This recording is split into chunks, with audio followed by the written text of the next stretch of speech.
কুমড়া ভাজি করতেছি, শাপলা ভাজি করবো।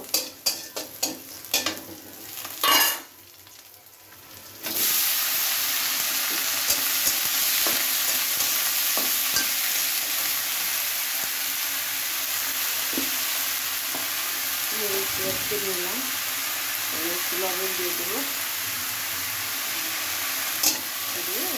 শাপলা ভাজি করবো। আমি এখন ইলিশ মাছ কাটবো।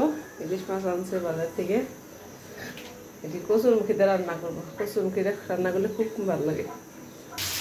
মাছগুলো ভেজে নিচ্ছি, আর এই পাশে মাছের তরি কুচি এখানে মাছগুলো ভেজে নিচ্ছি। ইলিশ মাছ, ইলিশ মাছের ঝোল রান্না শেষ।